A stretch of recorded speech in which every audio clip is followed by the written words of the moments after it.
इससे पहले कि आप चैप्टर नंबर 9 को समझो, आपको ये क्वाड्रेंट समझने पड़ेंगे। क्या समझने पड़ेंगे? क्वाड्रेंट। आपको इतना तो पता है कि ये फर्स्ट क्वाड्रेंट होता है, ये आपने 10 क्लास में पढ़ा था ना। और ये भी पता है कि ये सेकंड क्वाड्रेंट होता है। ये भी पता है कि ये थर्ड क्वाड्रेंट होता है, और ये भी पता है कि ये फोर्थ क्वाड्रेंट होता है। अब यही चीज़ ना, यही क्वाड्रेंट मैं आपको 2-3 स्टाइल में समझाऊँगा, ठीक है। पहले नंबर पर मैं समझा रहा हूँ अकॉर्डिंग टू एक्सिस।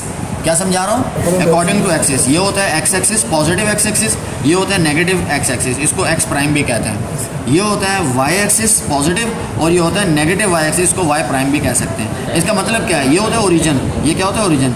यहाँ पे एक्स भी जीरो होता है, वाई भी जीरो होता है। ये होता है ऑर्डर पेयर। ऑर्डर पेयर में आपको पता है पहली वैल्यू एक्स की होती है हमेशा, और दूसरी वाई की होती है। इसका मतलब ये है कि यहाँ तो है जीरो, ठीक है। और इस तरफ जब आप जाएंगे राइट हैंड साइड पे, इधर ओरिजिन से, ये ओरिजिन है, ठीक है, इसके राइट हैंड साइड पे जब जाएंगे तो पॉजिटिव वैल्यू जाएंगी एक्स की, और लेफ्ट पे जब जाएंगे तो क्या आएंगी? नेगेटिव। और इसी तरह ऊपर की तरफ जब जाएंगे तो पॉजिटिव, और यहाँ से नीचे जब जाएंगे तो नेगेटिव। इतनी बात समझ आ गई है? ठीक है। तो फर्स्ट क्वाड्रेंट में अगर ऑर्डर पेयर बनेगा तो क्या बनेगा? एक्स भी पॉजिटिव, वाई भी पॉजिटिव। देखो, एक्स भी पॉजिटिव और वाई भी पॉजिटिव, ठीक है। और यहाँ पर क्या बनेगा? एक्स नेगेटिव और वाई पॉजिटिव। समझ आ रही बात कि नहीं आ रही? और यहाँ पर एक्स भी नेगेटिव और वाई भी नेगेटिव होगा। इतनी बात समझ आ गई? यहाँ पर एक्स भी पॉजिटिव और जनाब वाई जो है वो क्या होगा? नेगेटिव आएगा। देखो, एक्स पॉजिटिव और वाई क्या होगा? नेगेटिव। इतनी बात समझ आ गई है कि नहीं आ गई? ठीक है। अब अगर मैं इसी क्वाड्रेंट को एंगल के हिसाब से आपको बताना चाहूँ तो किस तरीके से बनेगा, यहाँ पर बताता हूँ मैं आपको। देखें, यह है आपका 0 डिग्री, यहाँ से शुरू होता है 0 डिग्री, ठीक है, और यहाँ पर होता है 90 डिग्री। इसका मतलब ये हुआ कि एक क्वाड्रेंट के अंदर कितने एंगल होते हैं? 90 डिग्री। 0 के बाद 1 डिग्री, 2, 3, ऐसे 90 डिग्री। अब 90 के बाद 90 ऐड करोगे तो ये कितना हो जाएगा? 180 डिग्री हो जाएगा। फिर जनाब कितना हो जाएगा? 270 डिग्री हो जाएगा। फिर जनाब कितना हो जाएगा? 360 डिग्री हो जाएगा। फिर जनाब कितना हो जाएगा? 450 डिग्री हो जाएगा, एंड सो ऑन। एंड जो कयामत तक चीज़ जारी और सारी है, जो कभी ख़त्म नहीं हो रही, उसको इन्फिनिटी कहते हैं। उसको क्या कहते हैं? इन्फिनिटी। तो ये इन्फिनिटी चलता रहेगा। समझ आ रही है बात कि नहीं आ रही? इनफाइनाइटली ये क्या होगा? 90, फिर 90, फिर 90, जमा करते जाओगे, कहानी इस तरीके से चलती जाएगी, चलती जाएगी, चलती जाएगी, कभी खत्म नहीं होगा। हमारे पास इतना टाइम नहीं कि हम सारी वैल्यूज यहाँ आपको लिख कर दिखाएं, ठीक है। इतनी बात समझ आ गई? ये मैंने बताया डिग्री से। ये क्या बताया? डिग्री।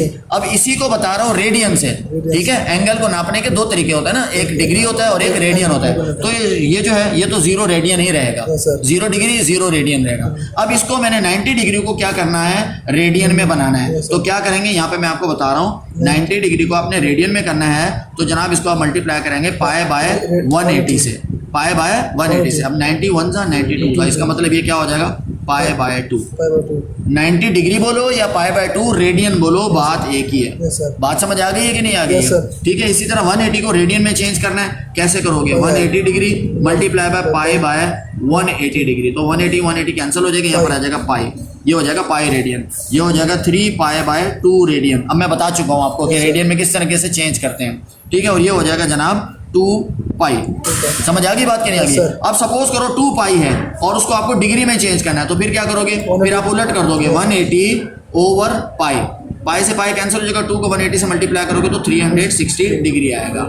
बातें समझ आ रही है कि नहीं आ रही है? इसी लेक्चर के अंदर आपको बहुत सारी चीज़ें चैप्टर 9 की जो है वो समझ आ जाएगा। और 9 से लेकर 14 तक की काफ़ी सारी चीज़ें आपको इसमें समझ आ जाएंगी।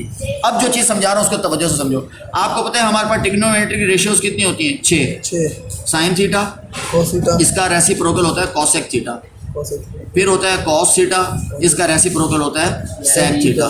फिर होता है जनाब टेन थीटा, इसका रेसिप्रोकल होता है कॉट थीटा। याद रखो, ये फर्स्ट क्वाड्रेंट के अंदर, ये फर्स्ट क्वाड्रेंट है हमारा, इसके अंदर ये 6 की 6 रेशियोज जो होती हैं पॉजिटिव होती है। पॉजिटिव का मतलब ग्रेटर देन 0। जो चीज़ 0 से बड़ी होगी वो हमेशा पॉजिटिव होगी, जो चीज़ 0 से छोटी होगी वो क्या होगी? नेगेटिव होगी। अब सेकेंड क्वाड्रेंट जो है, सेकेंड क्वाड्रेंट में जनाब सिर्फ और सिर्फ साइन थीटा और उसका रेसिप्रोकल यानी कि कॉसेक थीटा, ये दोनों क्या होती हैं? पॉजिटिव होती हैं, पॉजिटिव यानी कि ग्रेटर देन 0। बाकी 4 रेशियोज जो हैं यानी कि कॉस थीटा, यानी कि सेक थीटा, यानी कि टेन थीटा और यानी कि कॉट थीटा, ये क्या होती हैं जनाब? ये होती हैं नेगेटिव। नेगेटिव का मतलब क्या है? Less than 0। समझ आ रही है बात कि नहीं आ रही है? इसी तरीके से ये बचा थर्ड क्वाड्रेंट। थर्ड क्वाड्रेंट में जनाब टेन थीटा और कॉट थीटा, ये क्या होंगी?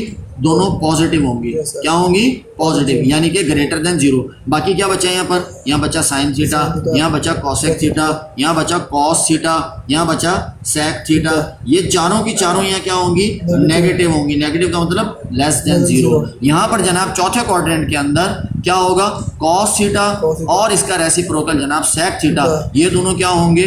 पॉजिटिव होंगे। पॉजिटिव का मतलब क्या है कि ग्रेटर देन जीरो होंगे। और बाकी जो चार रेशोज हैं यानी कि sine theta, cosec theta, tan theta और कॉट थीटा, यहाँ पर क्या होंगी? ये चारों की चारों नेगेटिव होंगी, यानी कि लेस देन जीरो।